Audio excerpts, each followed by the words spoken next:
Yo, we're here. We're finally recording. It's happening. After I don't know how long do we push this off? Like 4 days, 5 days? Yeah, I mean we had some technical difficulties on the first go, but now we have some extra tournaments that happened, some league cups, some time to digest what happened at LAIC. So it's a blessing in disguise, is what we'll say. We tried, man. Like we tried. We sat down for what was it, like 4 or 5 hours on Friday trying to record. Yeah, we tried to do it in person, and then just like Aneil and I are not audio and tech guys when it comes to this stuff. Yeah. So it was a little dicey, but we decided to take the extra couple of days, produce something more high quality because I don't know, like no one wants to listen to like a raspy ass podcast, right? So trying to make something high quality. We got some more time to kind of, like you said, like kind of figure out what happened this weekend too, which kind of changed a lot of things. So we'll give our recaps of a very eventful week down in Brazil, and then we'll look forward to what happened this week. So to start us off, I know obviously most people probably watch your video by now, but take us through a little recap of what happened in your weekend in Sao Paulo. Yeah, well, it was a great weekend, not just for myself, but for Aneil. We got top 4 and top 16 respectively. Jeez. Respectfully, we did. Respectfully, we did as well. Yeah. So both of us just crushed it. I think both of us were on a bit of a dry spell. I think I'd missed like 4 day 2s in a row or something at big events. Yeah, something like that for yourself. So it was just really good to like break through that. Obviously, like the prestige of the tournament, like the prizing, and like basically we both have our world's invites pretty much locked up now. So that was amazing. And then just besides Pokemon, like Sao Paulo is a great city. I went decently early during the week, so I had a lot of chance to explore the different neighborhoods. We had a lot of steak. We went to like some Michelin star restaurants together. So a great trip, Pokemon, and just travel in general. Yeah, I love going down there. Like the ICs are so much fun. I'm already looking at UIC trying to figure out like what we're gonna do for that. But I stayed an extra. What did I stay? An extra like 4 days down in Rio. So I got to see the other side of Brazil I never got to see. So that's the reason why this episode was delayed in the first place. But to denote my like commitment to putting out content, I took a $500 taxi from Rio de Janeiro to Sao Paulo, Brazil, in order to get home in time and not miss my flight so I could record. But then I got home and we recorded and the audio corrupted. So who's the real clown? It is me. Either way, yeah, like Ciaran said, I also had a all right weekend, I would say, in Sao Paulo, playing a very interesting deck, we'll say.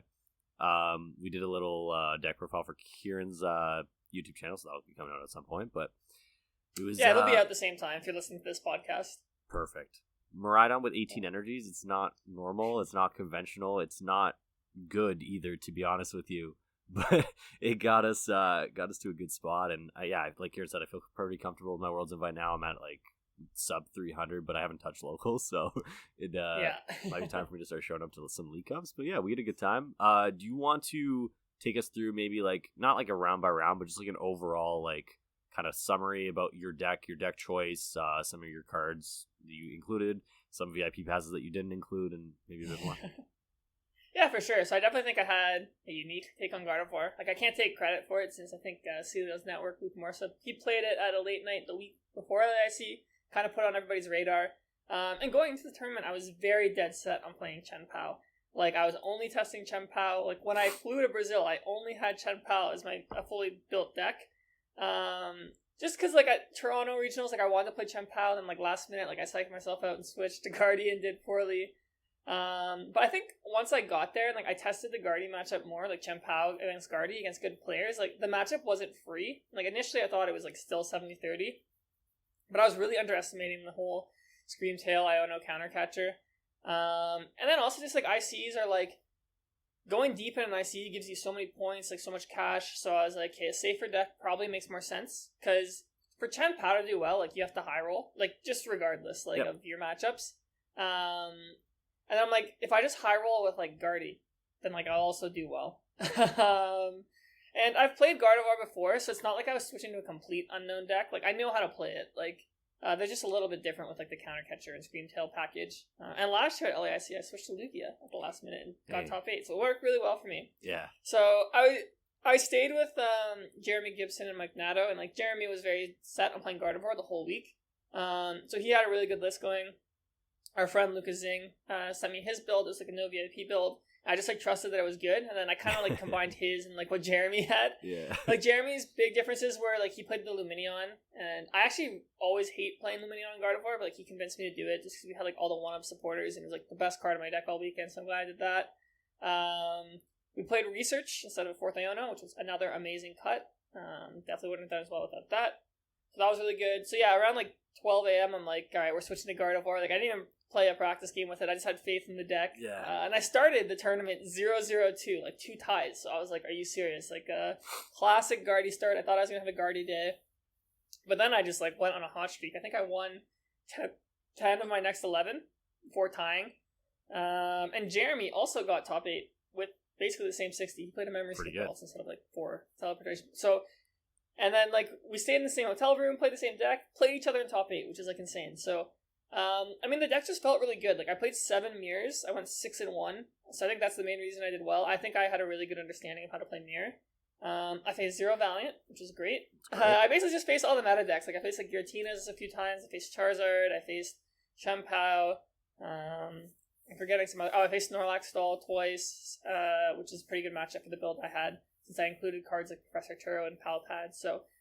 my list, I think this is the first time in a while where I'm like, man, my list just felt like so good. And like all the cards, like there wasn't really a single card where I'm like, this was like useless or I would change really. Like maybe the Avery, but like I just didn't have a lot of spots where it came up. So no, it was a great run.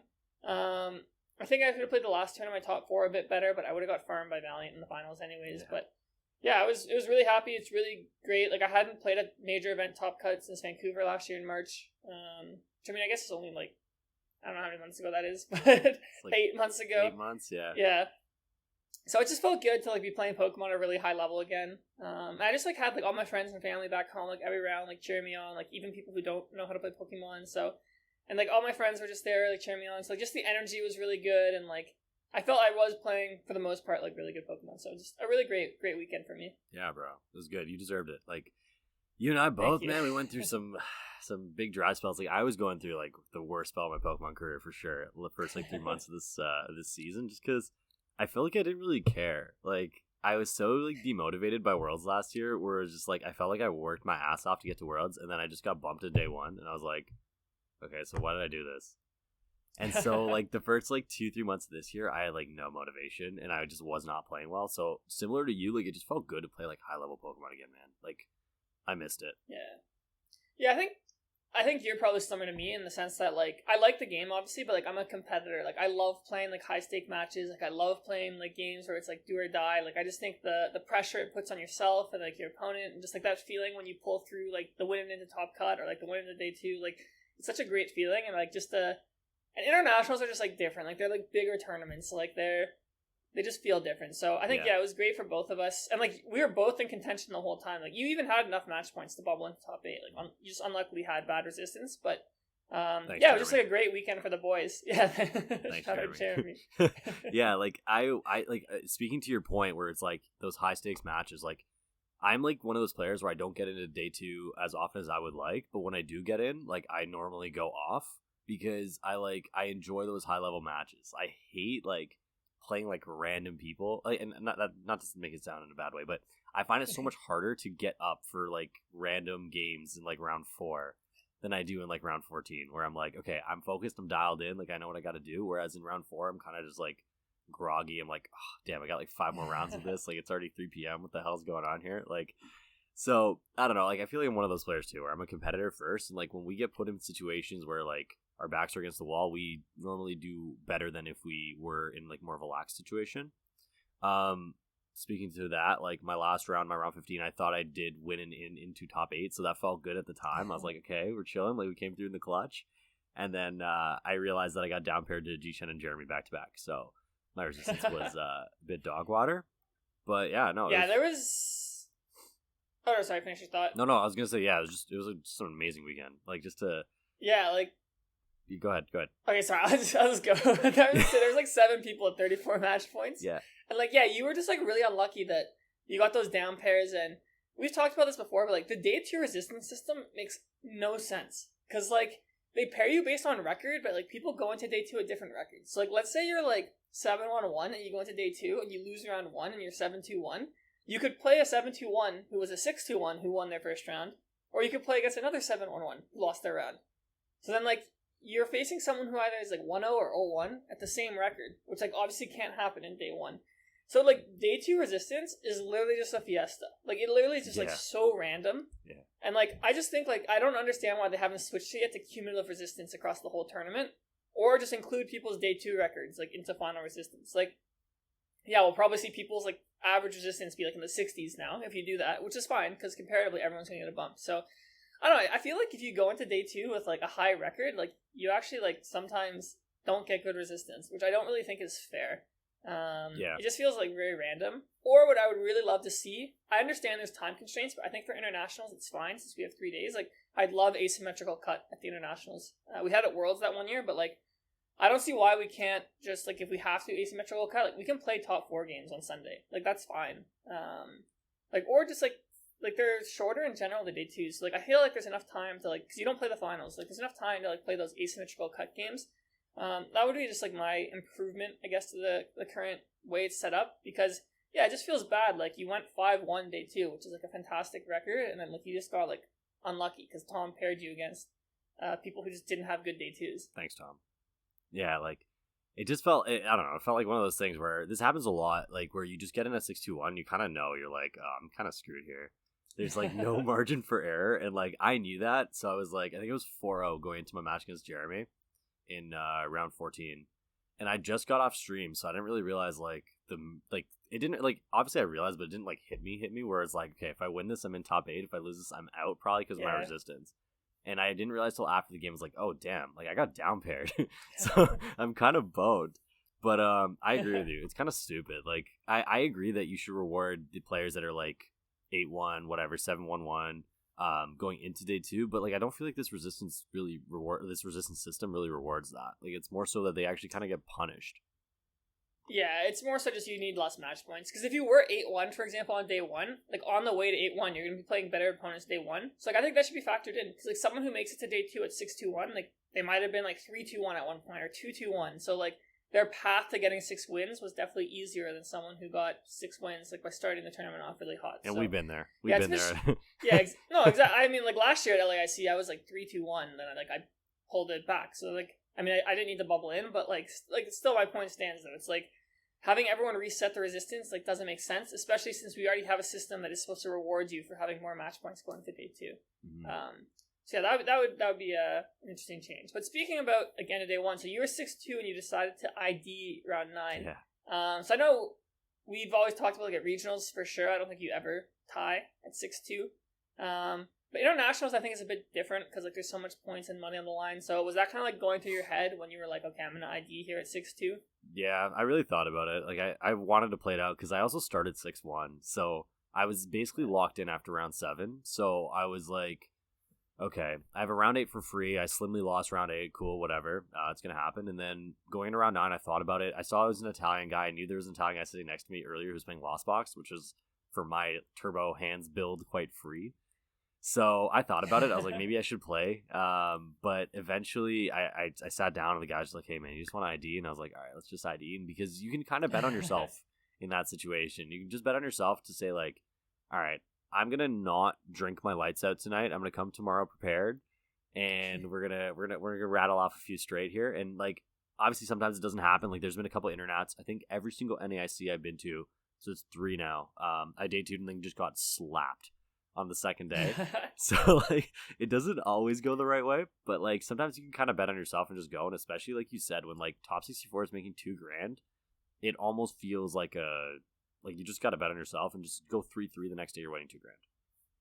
Yeah, I think at an IC, like LAIC specifically, like, it makes sense to ID just since like you're saying, 3-3 gets top 64. But, like, if your goal is to, like, win the tournament or make top 8, like, I don't think you ID. Like, NAIC, I don't think you ID. Because, like, there's, like, almost 300 people in day 2 at NAIC. Mm-hmm. So that's one where, like, you have to go, like, 4-2, I think, to even, like, I don't even know if that guarantees top 64. It probably does. But 4-2 like, the EV probably would. I would think 4-2 would. Because there's, it's normally about 10% of the tournament day 2s. So if NAIC is, like, 2,800 people, it's probably 280 people. Yeah, so, like NAIC is one I'd consider playing it out, but I think definitely LAIC, with the numbers we had, because I think we had roughly 130 people made day 2. I think it made sense to ID, especially right since you're going for your invite. Like getting those points locked up is huge. I mean, you got 200 points. Like you basically won a regionals. Yeah. Not playing round 9 did punish me though. Like it punished me because if I played and I won, well, obviously your trajectory changes. You play against different people. Changes. Yeah, of course. But hypothetically, it punished me a little bit. And like at a regionals, 100%, I'd like to play that out. Yeah, I'm actually like 0-3 the last 3 times I played it out at 6-2 at a regionals, but I still know it's the right thing to do every time. Yeah. So, anyways, let's move on. We've talked about my deck a bit, but I think your deck is more unique than what I played. To be honest, I think a lot of people are really excited about it. Let's talk about the Turbo Iron Hands EX. Nice guy.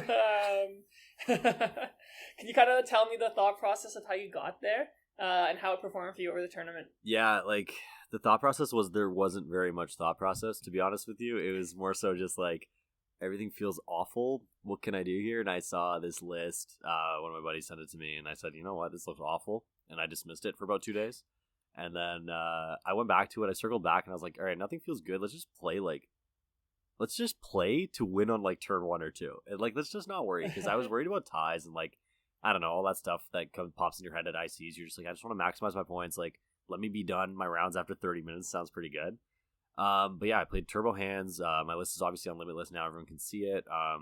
Like really surprising reaction to my list, to be honest. Like I didn't think it was like super, super crazy. But then as soon as like the news got out and stuff, like people found out really fast. There's a lot of people still like kind of messaging me about it, being like, what do I do with this? Like all these like matchup questions. But to be honest, like the deck itself kind of, I don't want to say it pilots itself. You have to have a game plan going into every matchup, but it's pretty straightforward.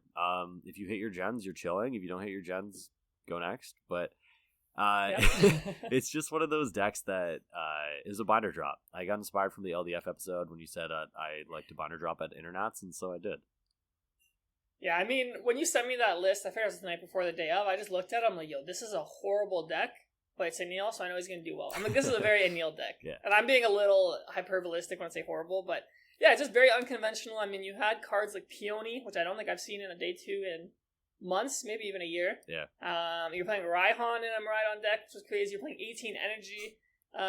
So yeah, your lid was really cool. Like we filmed like a breakdown that I'm gonna post on my channel where you went through all the cards. But like some things I just want to call out for like the pod is maybe like, how did you kind of come to the idea of basically playing this like almost no draw supporter version? Like you only played 1 research, so you were like really like, hey, it's like turn 1 aggro or bust. Like you played 2 squawk, like you had the fish, like the 18 energies obviously. So maybe start with like why you went with like that draw engine, and then maybe talk about like how those energies kind of enabled you to have like a huge hit rate on the generators. Yeah. Like maybe what % of games are you getting that turn 1 hands? Yeah, so like initially the deck actually didn't play research. It played 19 energies.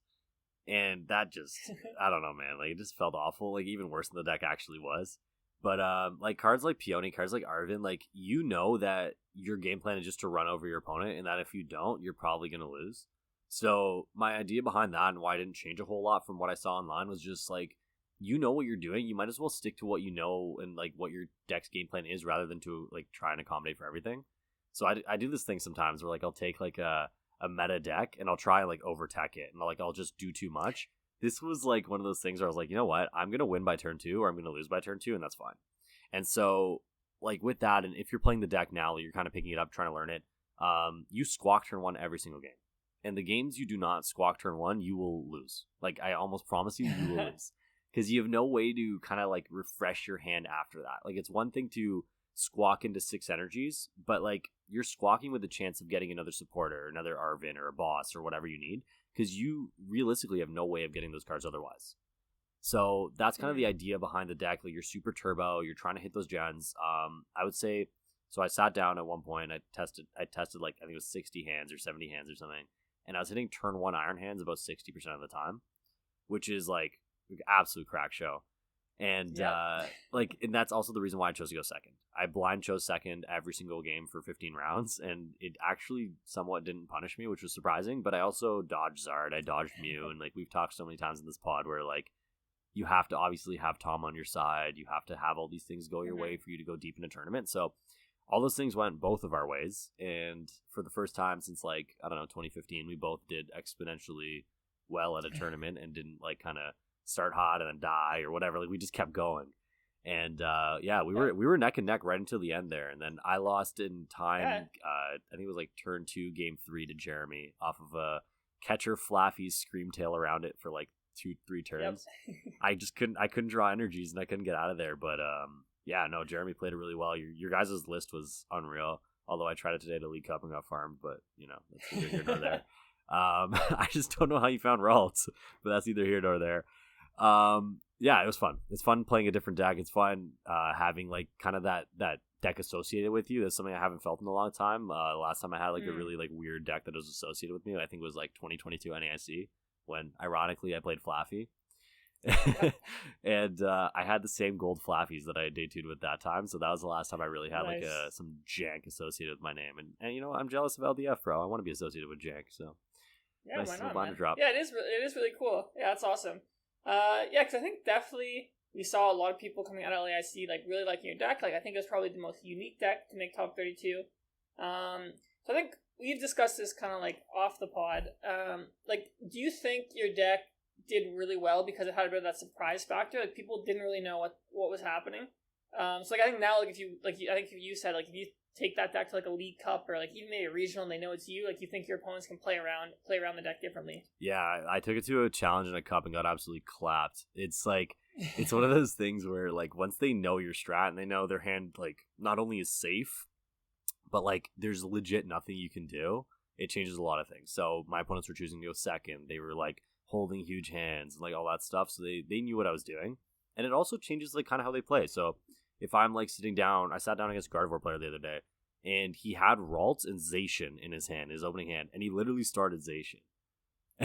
And he was like, I know you're just gonna hands me. And I was like, oh my god. So to your point, yes. I mean, he's not wrong. Yeah, he wasn't wrong. He ended up losing anyways because it's still a good Murad on target. But like anyways.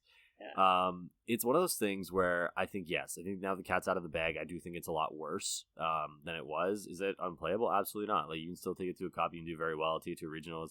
I was talking to Cal Connor. He was telling me that a few of his opponents were playing my 60, and I'm like, first of all, I'm sorry to hear that for them, but second of all, it's kind of cool that was kind of spreading like that.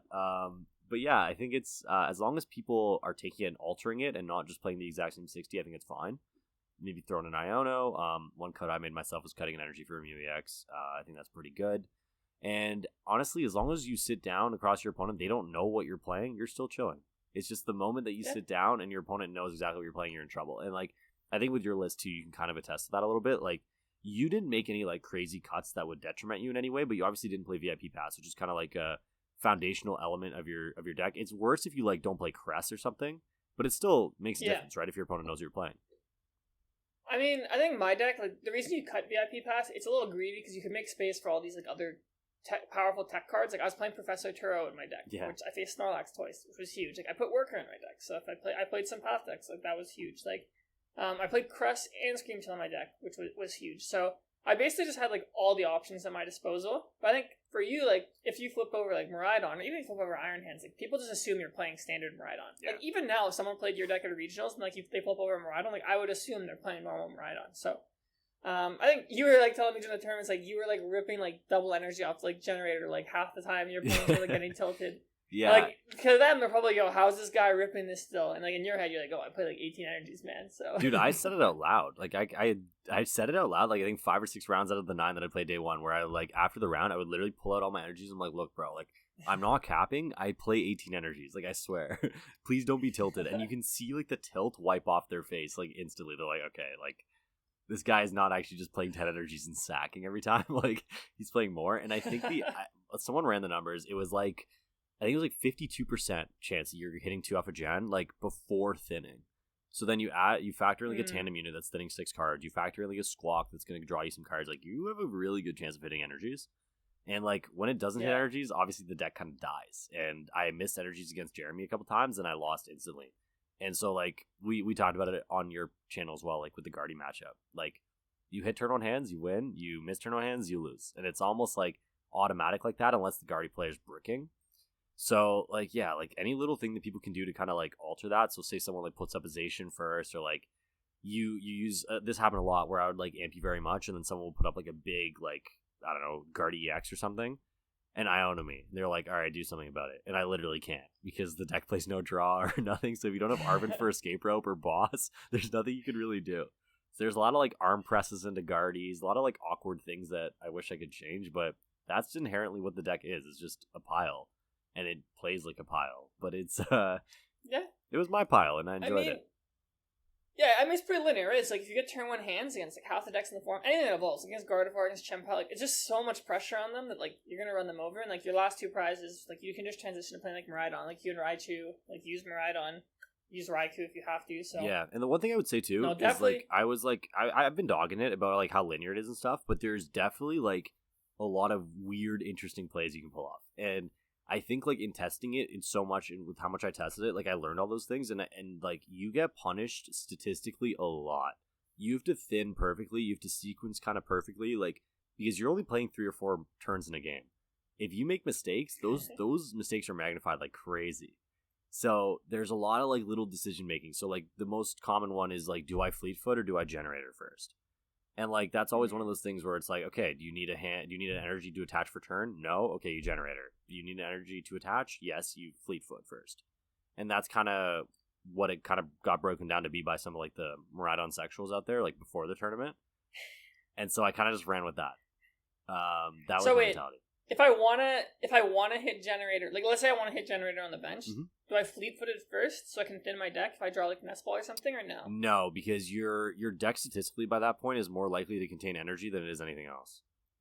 Because by that point you thinned a lot of stuff, so your deck is primarily energy. So you Fleet Footing is actually taking away, like, obviously it's not a big deal, but interesting. You're slightly reducing your chance of hitting double off gen because you're drawing a card that is most likely to be an energy. Okay, interesting. Yeah, so it's like, that's just little things like that. For anyone listening. Yeah, it's like little sequencing tricks like that, like, literally carried me the entire way. Like, just all these little tricks. Like, there's a lot of times where you're, I don't know, not even dead drawing. Like, before you Squawk, when you have an Ultra Ball in your hand, and you're like, okay, I can get a productive Pokemon, or I could thin another Squawk. And there's a lot of times where I'm Ultra Balling for another Squawk just to discard. So just, like, understanding what situation you're in and kind of, like, moving like that is what will enable you to play this deck on a high level. But yeah, like, for the most part, anybody can kind of pick it up, but you're not going to do too well unless you know all the little tips and tricks. And there's been a lot of people already who've, like, kind of reached out to me and be like, hey, this deck is a pile. And I'm like, yes, I know. But there are little things you can do, and, like, the more you play it, it will get better. So, yeah, we had great weekends in Brazil. I mean, what's your next tournament? Regional? Like, I don't even know. Like, Vancouver is for sure I'm going, and Orlando, pretty sure. UIC, pretty sure. Knoxville's a maybe. It's a probably. Depending on if I get value service from our friend Harris will be airport. Value service. We need value service. Hey, man, you know what? Like, when you have friends who live in these places, it makes it a lot cheaper, right? So, yes, I don't 100%. Blame you. But we can actually look at, like, because, like, I guess the one benefit of filming this on a Sunday is that we can look at, like, the regionals that just passed and how our tournament kind of paved the way a little bit. We were lab rats. Like, we went into a blind meta, and the meta kind of shifted a little bit. So, I don't. Do you want to talk about that a little bit? Yeah, sure. So I mean, the big thing obviously was Gardevoir dominated. Like, I think had 25% day 2 rate in LAIC. So I think going into Gdansk, I think it's called in Poland. Gdansk. My apologies if I mispronounced that. And Brisbane is like that deck definitely had a target on its back. And I think we saw in Gdansk, like, Gardevoir, like, was the second most played deck, and it actually fell off the page of day 2 most played decks, which is crazy to me. So people were obviously prepared for Gardevoir, but I was looking at, like, the top 8. I'm like, yeah, like, none of these decks, like, hard counter Gardevoir, maybe, besides, like, I don't know, the Palkia deck. I didn't see the list, but I assume they play Cross Switcher Cologne. I saw the list. Yeah, so it was. Do they play Cross Switcher Cologne? I don't remember seeing a Cologne, but I remember just seeing, like, general just jank. There was, like, a 1/1 Ice Rider, like a Suicune V, like, there's just a lot of stuff going on that list. It was actually really, Does Gardevoir really cool. not just beat that, though? I don't know. It seemed like the meta, like, I'm sure people, like, put text in for Gardevoir, but, like, it didn't seem like the meta was, like, super hostile towards Gardevoir. So I was actually really surprised Gardevoir did poorly. But then we saw in Brisbane, Gardevoir won, and there was 3 in top cut. So, I mean, that makes more sense. And we also had most of the strong Australians, like, play Gardevoir, but I actually heard a lot of them played Iron Valley and Entei, so that was interesting. And then we had, I think, I was talking to you about this earlier before these tournaments, like, I actually think Snorlax was in a really good spot. Yep. Because most of the Gardevoir lists, like, kind of disrespect it. They don't play Turo Palpad, and actually the matchups, like, probably pretty poor if you don't play those cards. And it has really good matchups. Like, it beats pretty much anything that's not Lost Box. I would say you're probably pretty favored.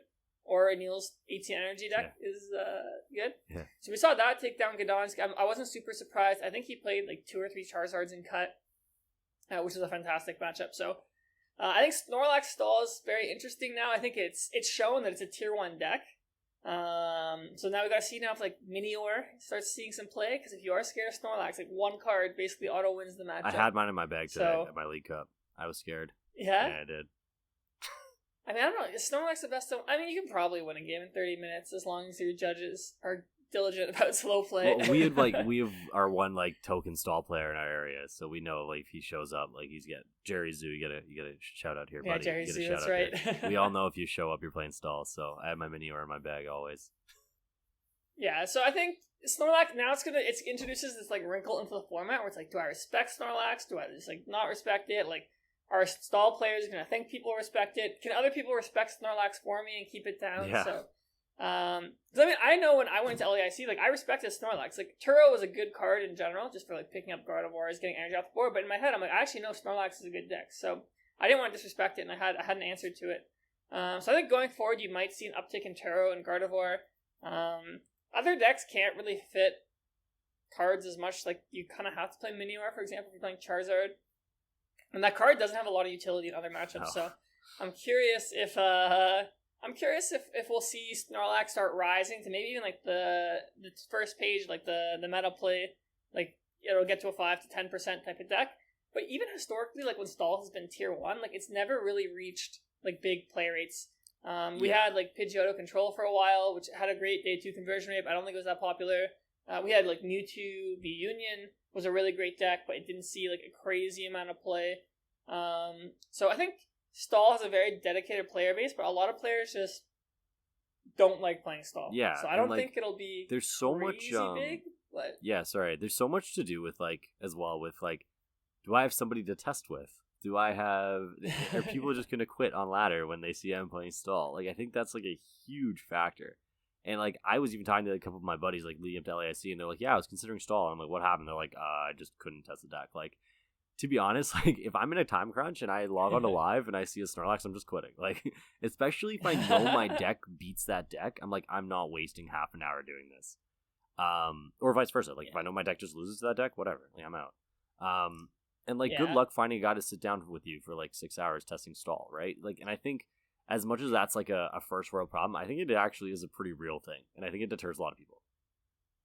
I mean, yeah, you can play Snorlax in your late nights maybe, since people won't just scoop in those. But I mean, honestly, playing against Stall I think is good for your growth as a player. So I think one thing, if anyone here plays old formats, like you play like Diamond and Pearl, you play like Ruby Sapphire, like resource management is a really big part of those formats because the games are much longer. Like games are like 20 turns. I think in our probably the last like 10 years of Pokemon, the games are so fast, like you don't really have to manage resources as much. You can kind of go super... You still do, but you can go super aggro with them. But against Stall, like, you have to play, like, almost perfect Pokemon to win. Yeah. Like, you can't misuse any of your switch cards. You can't misuse your supporters. You have to manage your bench. You have to play around cards like Erica. You have to play around cards like Misfortune Sisters. You got to play around cards like Echoing Horn. Like, there's so many, like, things you have to do. Like, for example, in Gardevoir, like, you need to save your Super Rod. So if you draw, like, Lumineon, you can Ultra Ball Super Rod. Like, you need to save your Vacuum. So you can, like, Vacuum a mana if you have to play. You can... like save your Pal Pad, and like you have to know when to Iono, like when to draw cards because the Misfortune Sisters is always looming, like when to like spread energy, stuff like that. So I think Stall is actually like, if you want to improve as a player, like especially some things like your resource management, I actually think it's really good to practice against Stall. I concur. Obviously, there's some matchups where like you can't do much against Stall. I think it's really good if you want to practice. Like it is annoying, but I think it has such a unique win condition that's like so different than playing normal Pokemon that like a lot of different scenarios come up where it gives you a lot of chances to be thinking through what they can do. And that's one thing I always do when I play, not just against Stall. Like I'm always asking, like, hey, what can my opponent do? And that helps me like work backwards and formulate like my plan for my turns, like my long-term map. So yeah, I know it's annoying, but if you have a Stall player who wants to practice with you, like honestly, humor them a bit. Yeah. Maybe play a game. If you really hate it, then okay. But I think it's fun. I personally love playing against Stall. Well, what's crazy, I like it too. Like I enjoy like a couple games just to figure out if I can win it. It's just like a live Pokemon live ladder thing. Like that. Like live is already so slow. Live just sucks. Yeah. Yeah. So. And, like, even I was at a cup yesterday, and there was 2 Stall players there. And there was legit, like, I'm not over-exaggerating, there was 4 arguments. Like, I'm not talking judge calls. I'm talking arguments of, like, and both the Stall players were involved in all 4 of them. It's just like it's so tilting, I guess, for people. Like it's tilting to play the deck, it's tilting to play against the deck, like because there was people like playing against stall who were like taking like a minute in between turns, looking at their cards that obviously they can't get out of this lock, and they won't scoop. So like there's like it sucks, but it is kind of frustrating for people. Yeah, because there's a fine line, right? Because it's like eventually, like if someone's like checking their discard pile like every turn when there's like no lines, like, okay, you're obviously stalling. But then like if you play against stall, like like sometimes you need to like check how many like items you have left in your deck if they Misfortune Sisters, or how many like Ericas they play, things like that. But I mean, normally like when I play against stall, for example, like once it gets to a point where it's like you're just waiting for something to happen, you just go like draw pass really fast. Yeah. So I think judges have progressed a lot. Like I think 10 years ago this wouldn't have happened, but like if a judge sees someone just like standing there for like 10 seconds doing nothing before they pass, like I think they're pretty good at recognizing like that's stalling nowadays. But also like as a Snorlax player, like you can't just expect your opponent to like turbo play if you like every round. Yeah. And you can't expect someone to scoop to you when they have like even when you think they're locked. So yeah, it's a bit weird. I think that's why best of one, it's a bit sketchy. Like 30 minutes should be enough for a game, but like at a regionals, like 50 minutes, you for sure can like win a game. Yeah, so. yeah, 100%. All right, so let's turn the page here. So LAIC passed. We're on to like this like next, I guess, third quote unquote of the season. So we're in like the second third here. A lot of people are kind of getting like capped out now with league challenges, league cups. Like, we're kind of getting to that point where all like I don't say like the tryhards, but like the people who put in the time to like go into locals and stuff and like really dedicated that time, they're kind of capping out. They're getting to that point where, all right, my finishes are done. And a lot of them are hovering around like that deadly like 300, 350 point mark. What would you recommend for those people, like in terms of like what their next steps are kind of going to be in the next like 4 or 5 months? Yeah, I mean, like we do see, like I just pulled up the leaderboard. Like there's tons of people I'm just in Canada who like there's over like 30 people I think with 300 points. Mm-hmm. There's so like I would just say like just focus on the big tournaments now. Like if you can go to an IC, like go to an IC, because ICs give like 2.5 times the points of like regionals.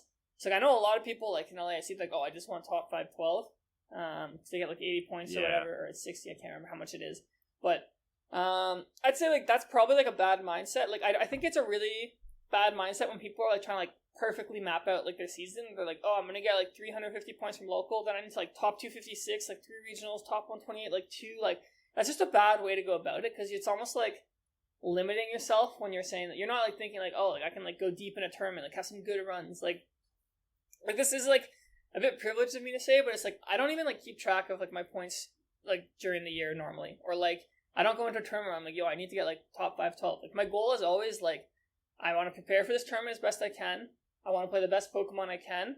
And if I have a good process, like if I go to like 5 or 6 big tournaments in the year, like I'm going to spike one of them, like at least get top 32 or something. Like, because I think we were both saying, right? Like we both had like 4 or 5 tournaments in a row where like we're missing day 2, like not doing well, getting like the minimum amount of points. But then look, like same process. I haven't changed anything I've been doing the whole year. And then I just got like top 4 in international. Like now my season's pretty much like locked up. So I would just say is don't stress. Like, Pokemon's supposed to be fun. Like, I understand, like, getting a Worlds invite is a huge achievement and a goal for a lot of people. But your goal can also just be, like, to play good Pokemon and go deep at a regional. Like, your goal can be to, like, win a League Cup, stuff like that. So, I would say focus more on the process and don't, like, stress super hard about, I need points at this tournament, this tournament, this tournament. Like, I know last year for you, Neil, like, you were actually kind of, like, in a really bad spot, and then you just got, like, top 16 at, like, Milwaukee or something. So, it's like, you like basically didn't change anything you did all year. Like you just played well the whole season. You practiced well the whole season, and then one tournament just went your way. Well, it's like that thing that we talk about all the time, where you have to be lucky to be good and good to be lucky. Like it's just, it's literally just that. And like this game is so, unfortunately, like it's so, I don't want to say luck based. It's not luck based. A lot of people like play the victim and they're like, oh, I got unlucky all the time, but really they're just not making the right plays. But like. Yeah, like there's a huge aspect of luck that goes into this game, because that's why like sometimes you look at like some of these players who are like top cutting every event, and it's like that much more impressive because you're dealing with drawing Ralts 6 energies and you're still winning games. Like it's pretty impressive, right? So I think like if you keep your like preparation the same, you keep like your ideals the same, as long as they're positive, I think that's the best way to go about it. Because we've been playing this game for a long time, and like we've gone through seasons where. Like, even, like you said, for me last year where I was, like, doing a whole lot of nothing, and then, like, eventually one time you do well, or 2 times you do well, and it changes your entire season. Yeah. So, like... Yeah, exactly. Sorry, go ahead. I was just gonna say too, like, and maybe like your process isn't right now. Like maybe you're not picking good decks, maybe you're not practicing properly, maybe you're not being critical enough. Like I think a lot of people, like you're saying, like they'll lose a bunch of games, like, oh, I lost because of luck, and like they're not really reflecting. Like I remember, like I VOD reviewed some like my games on stream, and I'm like, oh, I played so poorly in like some of my games, and like even like I made like some small mistakes. I'm like, okay, like I top 4 this tournament, there was still room for improvement. So it's like. One thing I do is after every round, like I try and like write down on my phone if like I thought I could have improved anything or any spots where I was unsure. So I just think being really self-reflective and critical is like important. Like you don't have to like go around like telling everyone like, oh, like I played so bad, but like as long as you don't chalk every loss up to okay, like my opponent hit the nuts. Like sometimes they do hit the nuts, or like I just bricked. If you brick, like that happens. But like just saying like every single time you lose is like something out of your control is like ridiculous. Like there's so many actions in Pokemon every turn or every game that like there's definitely usually ways you can improve, and like even like players like Tord, like I'll watch VODs, like they make some small like misplays. Like every player does it, and I think it's really important that you identify what you're struggling with the most. So like maybe like record some of your live games and watch them back with like a friend, or if you have a coach, watch back with them. So I think just really focus on your process and getting better as a player, and like the results will just come like eventually if you really like putting in the work and doing all that. Yeah, and the strong players will tell you that, right? Like the strong players will tell you like, yeah, I got unlucky, but whatever. Like I could have done X, Y, and Z better. Like today, I saw a couple like really strong players on stream like make a couple mistakes where they don't make those often, but like if you reflect, you just refine yourself over and over and over, and you just get better and better. So I agree with you. Like always, like obviously sometimes it is out of your control. Sometimes you're gonna start like I don't know, comfy pass and get donked. Like it happens. But the one thing that like I think one of my biggest pet peeves in Pokemon is like when you're done around and you go to like this group of people. And there's like just one guy there's always one guy who's just like going off. It's my opponent drew this, he drew that, and he drew that, and he's like telling you like his whole life story.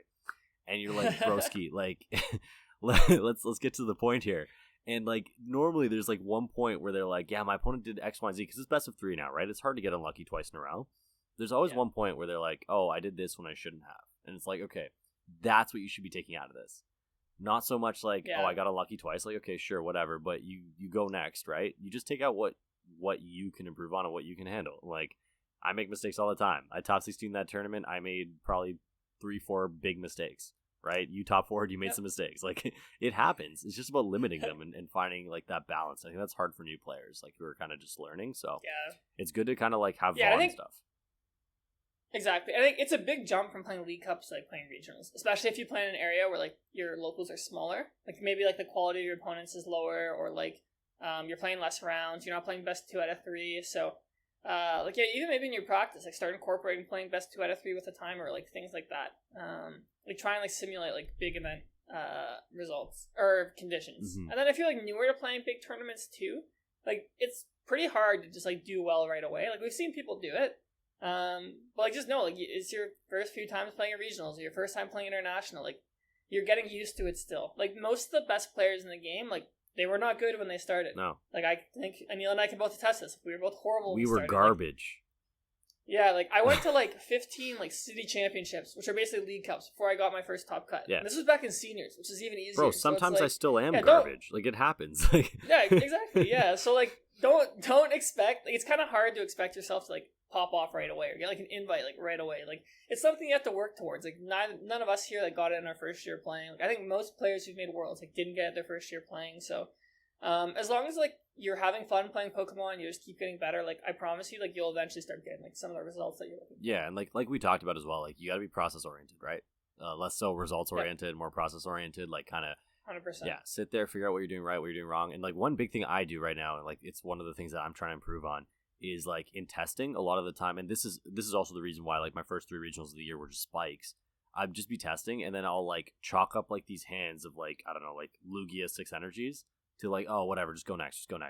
Like I gotta keep track of all those bricks, because when you're in a tournament, like you can't really just go next, right? So like, you can't just be like, I'm just gonna get a new hand like so we can play a game. Yeah, like you can't do that, and I'm really guilty of this, where like I'll like just play test with my boys. I'm like, oh, just go next, whatever, bro. Like I'll figure it out. Like every deck does brick. I agree. Like Chen Pao, like Gardy, like even your list that you played, like it does brick, right? Even my list. Yep. Like I thankfully didn't brick like once or twice. I think I bricked once that entire tournament, where like I had like Pokemon 6 energies, but like most of the time I had a way out. But all decks brick. It's just a matter of like, do you want to be like, especially in internets, like you want to play the most consistent deck you have, right? Like you ideally want to be in every game, and Tord says this a lot, where he's like, I play the most consistent like versions of these decks because he's good enough that if he's playing against like young Jimmy with like a teched out deck, he's still gonna beat young Jimmy because he's just a better player. So youngster Joey. Yeah, youngster Joey. So it's like, it's one of those things where I'm guilty of this right now. Like, I'm just trying to play more consistent decks to like majors and stuff, and like that's the other thing too. And like, sorry to bring it back to internets, but every internets I've played in, I've just targeted the best deck. Like the deck I play just targets the best deck, and I do this at internets, I do this at Worlds, because most people are gonna have the exact same mindset that you had, where you're like, okay, it's internets, lots of money on the line, I'm gonna play like the best deck available to me. But most of those people aren't good enough to like really overcome all those obstacles and overcome having a target on its back. Like even for myself, like sometimes when I play BDIF, I feel like, oh, there's a huge target on my back. This is like awful, and I'm not good at it. Like I'm not good at that situation at all. So like targeting like the best deck in the format and realizing like what kind of event you're at is also helpful. Like if you're at a regionals, you're not going to see 25% Gardevoir in day 2 most likely. You're going to see more of a balance. Like there's less like high caliber players playing high caliber decks. It's like more kind of all over the place. So like in your preparation for an event, I think that's really important. So like like figure out like, okay, is this a consistent 60 like I can win with? And then B, like what am I targeting? Like what's my expected like meta share here? And like, yeah, Zard was like 16%. I didn't see a single one. Like that stuff does happen as well. And sometimes it's for good, sometimes it's for bad. Yeah, it's like hard to find a balance, because like I actually think this might be wrong. Like my philosophy as players, I actually like playing a lot of like, I don't know if tech is the right word, but like I like having options where like I can like play like every matchup. Like my list this week, and like for example, I had Turo, like I had Worker, like cards like those where I'm like, it gives me a chance to like outplay and like win, like Snorlax, like in Nier, for example, I can go like collapse and Turo, get all the energy off my board. So, but like still at the same time, like I played Luminion, like I played like 12 like Pokemon Search. Like yeah, just find the right balance between playing the game and having that like firepower in your deck is like really important. Yeah, and like you weren't like losing games because of these techs. Like these aren't like mini or level techs. These are like playable cards that you can like kind of play in any situation. So like I think that's fine too. Like playing techs that are like multifunctional is fine. Yeah, like Worker for example. Like if it's not against a deck with stadiums, like okay, I'm just playing. What's our draw 3 Pokemon card right now? It's not Ciaran, it's Hop. Hop. It's Hop. Yeah. I'm playing Hop in my deck. Dude, so there was a point in time where Ciaran was a real card. Like bad. people played Ciaran to draw 3. Yeah, I got second at provincials and seniors. This would have been 2013 with Ciaran, because I didn't have enough money back then. My parents didn't buy me Tropical Beach, so like I'm like, oh, I'm just gonna play like more draw supporters in my deck. Yeah, I think I played Bianca at Worlds. I'm pretty sure. And like people were playing Ciaran and Bianca, that's what I'm saying. And it was just normal. It was fine. So I'm sure like it hasn't changed that much where it's not fine anymore. Does Bianca have a spiritual reprint right now or no? No, I'm pretty sure all the reprints are just like directly better. Like remember Lily? Yeah, Lily was just like a functionally better. Yeah, Lily was Bianca. Yeah, it was just that draw 8 turn 1. That saw a lot of play actually. That was a ridiculous card. Ridiculous card. Yeah. Last thing that we can talk about here. Let's talk about, speaking of ridiculous cards, I want to talk about Iron Valiant and Roaring Moon. And what happened and what didn't happen. So Roaring Moon was big disappointment, right? I think we can all agree on that. Valiant was a nice surprise. What do you think separated the two? Do you think like Valiant maybe had like that surprise factor where people weren't really like preparing for it? Do you think Moon is just inherently bad? Like what do you think is happening here?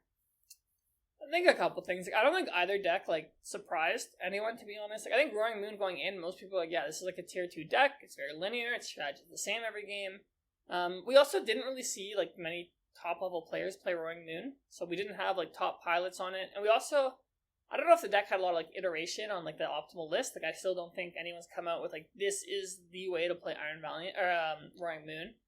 So, I mean, I think it's just like an aggro deck, and I think Miraidon kind of showed that it's like a better aggro deck almost. But Roaring Moon is actually really good into other aggro decks. Like, it's good into Miraidon, it's good into Valiant, all that. So, if our format ever like evolves into like a pure aggro format, or like where aggro is like really overrepresented, then I think Roaring Moon is gonna have its chance to shine. And Iron Valiant, like same thing. Like I think it's going to the tournament, everyone's like, this is a like solid deck, but it's like your matchups are extremely polarized. It's like if you face like an evolution deck or a deck with small guys like Lost Box, like you're gonna do very well. You play decks like Miraidon, you play decks like Roaring Moon, you're gonna do very poorly. And I think even the group that got second, like Noah and his group, I think they said like the only reason they played like Valiant is because they got there really late and didn't have time to practice to switch. Obviously, it worked out for him. Yeah. And I think I saw he played like 5 or 6 Gardevoirs. So again, going back to our point with Tom, it's like when you're playing a deck like Valiant, like obviously it's a good deck, but you're at the mercy of what you play against.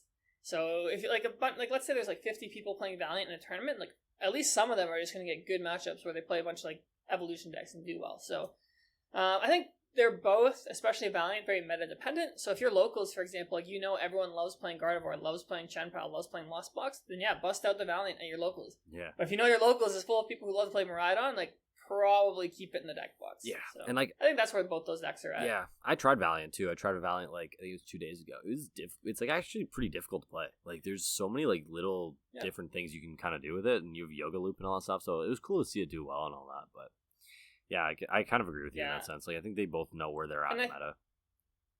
Yeah, I think also, like, we didn't see Valiant in top 8 in either regional this weekend, and I don't think it was on, like, the day 1 or day 2 graphic for Gdansk. So, obviously, the play rate for both the decks, actually, is still pretty low. I don't know if Roaring Moon is on the graphic. I don't think it was. I don't remember it. Yeah, so, like, they're both low play rates. So, I guess the one good thing is people aren't going to, like, really tech for it that much or expect it if you do like playing those decks. But again, like you need to have a very defined metagame to play them. Agreed, 100%. Okay, let's save some stuff for Wednesday here because we're gonna catch up, have another episode on Wednesday because we missed out last week and the week before. Was it 2 weeks now? No, we got the week before. Right? Okay, so we missed last week. Yeah, like we were obviously super disappointed to not be able to have an episode out on Friday, like we said, or I think it was Saturday we said, but either way, we were super disappointed. But it's better to have high quality stuff, and we're happy to deliver that. 100%. Yeah, and we like honestly like above everything, like I think we're still kind of we've been talking about this for like 10 weeks now, but we're still kind of blown away with how well received this has kind of been, and we are thankful for all of you who still take your time to listen to two bozos talk for an hour. So we're really thankful about that. Now I guess we have some results to show for it. Yeah, I guess so. The Shift Gear duo did well. We posted that nice photo of like me and you as kids then now, so that was funny too. Dude, that's a crazy photo. It's insane. Yeah. Yeah, also like Aneil saying, like we had so many people just come up to us internationally, like people we didn't know and be like, oh, like I like watching your YouTube, or like, oh, I listen to your podcast, or some of my opponents said that. So I was like, one guy was like, oh, all my locals play Chenpao, like, and I like playing Gardevoir because of your video. I'm like, oh, I'm sorry. Like, yeah, dude, my first round opponent thought I was playing Klefki because of you. Yeah. Oh yeah. Because you mentioned Charizard Klefki, and so my opponent sat down. He was, I think he's one of Harrison's buddies from Nashville. Really, really cool guy. Ah, okay. And he sat down and he's just like, oh, you guys, I was listening to this like podcast the other day or whatever after Azul's podcast, and I was like, yeah, that's our podcast. And he's like, oh, okay, cool. So you're playing Klefki Zard, like what Ciaran plays, right? And I was like, I don't know about that one, Chief. But yeah, we're slowly making waves, which is really nice, and we plan on being consistent and kind of growing our brand, but we always appreciate feedback as well. Yeah, and also if you have any questions, send them in. So some of the questions we were reading today came from some of our locals. Mm-hmm. So yeah, like just DM us on Twitter, respond to one of our like tweets or whatever if you have questions, or put them in the comments on YouTube if you're listening it there. Yeah. Love to answer them. More than happy to. Yeah, we'll do a section every week where we just like do an Ask Me Anything kind of thing. Yeah. Also, I was talking to Neil. We want to have like a revolving segment on our show. So if you have any ideas for something that could be fun, like when I was on the Drew Too Many podcast, they did trivia every week, which I thought was really fun. We could do that, but that's kind of their thing. So. Yeah, we gotta find something. And I know like Uncommon Energy does their like guess the flavor text thing. So yeah, we gotta find something unique. So if anyone has any suggestions, let us know. Absolutely. All right. Well, we will sign off for now. I'm gonna bring out my gigantic Goomy that I have sitting next to me. The Goomas. I have a couple things actually. I have a giant Diglett next to me too. I just have stuff. Nice. Like I just have too much stuff in this room, as you can see from my background. And Neil loves buying like random Pokemon plush, like big ones. Like, he doesn't like small ones. He likes the big ones. This isn't like I just buy like giant plushies sometimes, and they just show up in my room. It happens. But I know that's it for us. We'll catch you on Wednesday. Peace, everybody. Cool. All right. Bye, everybody.